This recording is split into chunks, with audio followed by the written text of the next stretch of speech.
और किस सोच में डूबी हुई हो? कोई बात हुआ है क्या? हाँ हुआ था, पर क्या हुआ था तो खुद सुन ले। Music by Abhishek Chaudhary.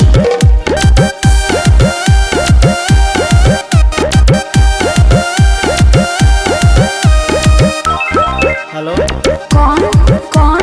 Don don कौन बोला था? डॉन बोला था। नहीं जानती?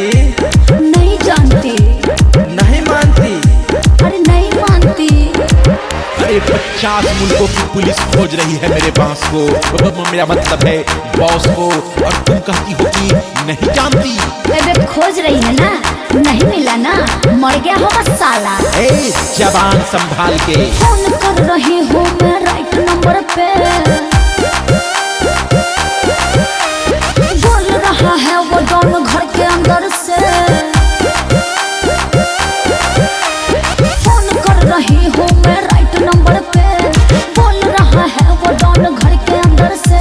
दिल से मिला दिल तब दिया उसने बिल, अब पूछती हूँ कौन को बोल रहा डॉन।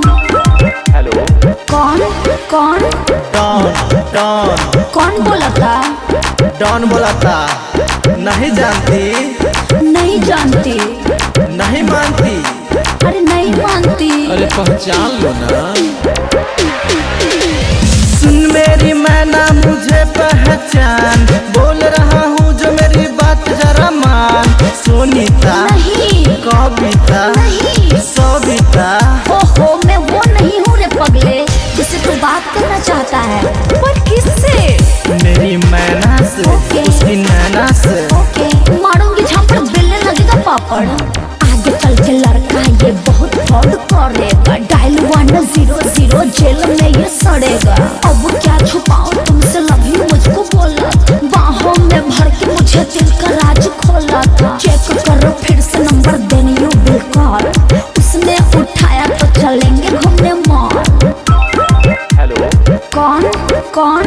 डॉन डॉन कौन बोला था? डॉन बोला था। नहीं जानती? नहीं जानती। नहीं मानती? अरे नहीं मानती। अरे नहीं पहचानती हूँ तेरे को। सुन मेरी मैना मुझे पहचान, बोल रहा हूँ जो मेरी बात जरा मान। अब मैं तेरा नंबर ब्लॉक कर रही हूँ। कल एक अप्रैल था, बना रहा था फूल, मुझे क्या पता था हो जाएगी भूल। लड़का राइट बोल रहा है। अभी कुछ न बिगड़ा है, लव यू बोल दे, मेरे खातिर दिलावा का गेट तू खोल दे। ओके अब चलते हैं घूमने देहरादून, वहीं पर मनाएंगे मिलके हनीमून। ओके अब हम भी चलते हैं। तू भी जाना यार। ओके ओके, हम भी चलते हैं। ओके अब हम भी चलते हैं।